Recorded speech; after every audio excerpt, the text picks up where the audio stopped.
Finisher Mahidul ইসলাম অঙ্কনের ব্যাটে ঝড়, হেলিকপ্টার শটে ছক্কা হাঁকিয়ে করলেন সবার মন জয়। মারকুটে ইনিংসে মাত্র 18 বলেই 50 পূরণ তার। শামীম পাটোয়ারির বলে টানা 2 ছক্কা, শরীফুলের 1 ওভারে 3 বার ছক্কার মার। এদিকে অঙ্কনের ক্যাচ নিতে গিয়ে পারভেজ ইমনের নাকে গুরুতর আঘাত। বিপিএল এ মঙ্গলবার দিনের প্রথম ম্যাচে মুখোমুখি হয় চিটাগং কিংস ও খুলনা টাইগার্স।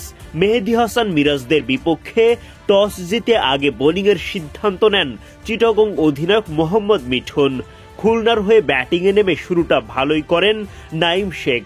খালেদ আহমেদের করা ইনিংসের চতুর্থ ওভারে তো একাই 2 ছক্কা ও 1 চারে 17 রান তোলেন এই বাঁহাতি ওপেনার। মারকুটে সেই ওভারের পর আলিসাল ইসলামের সামনে বোকা বনে যান নাঈম। বড় শট খেলতে গিয়ে ক্যাচ দিয়ে ফেলেন উসমান খানের হাতে। ফেরার আগে 17 বল খেলে 3 ছক্কা ও 1 চারে নাঈম করেন 26 রান, স্ট্রাইক রেট 152। নাঈমের বিদায়ের পর উইকেটে আসেন অধিনায়ক মিরাজ। জুটি গড়ে তোলেন উইলিয়াম বশিস্তর সাথে। তাদের জুটিতে ভালোই এগিয়ে যেতে থাকে খুলনা। সেই সময় আঘাত হানেন খালেদ আহমেদ, তুলে নেন ধীর গতিতে ব্যাটিং করতে থাকা মিরাজের উইকেট। ভেঙে যায় 51 রানের জুটি। 18 বল থেকে 1 চার ও 1 ছক্কায় 18 রান করে বিদায় নেন মিরাজ।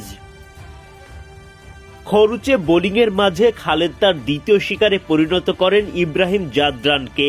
দারুণ একটা ক্যাচ লুফে নেন উইকেট কিপার মিঠুন।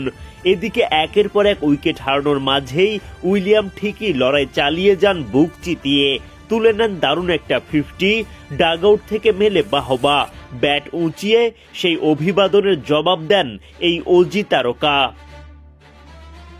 শরীফুলের দারুণ একটা ক্যাচে আফিফের উইকেট তুলে নেন আলিস। আফিফের বিদায়ের পর উইকেটে আসেন মাহিদুল ইসলাম অঙ্কন। উইকেটে এসেই মারকুটে ব্যাটিং দেখান তিনি। শামীম পাটোয়ারির বলে টানা 2টা ছক্কা হাঁকান। তৃতীয় ছক্কা হাঁকাতে গিয়ে দিয়ে ফেলেন ক্যাচের সুযোগ। সেটা নিতে গিয়েই মারাত্মকভাবে আহত হন পারভেজ ইমন। বেরিয়ে যেতে হয় মাঠ থেকে। শামীম পাটোয়ারির পর শরীফুল ইসলামের ওপরও ঝড় বইয়ে দেন অঙ্কন।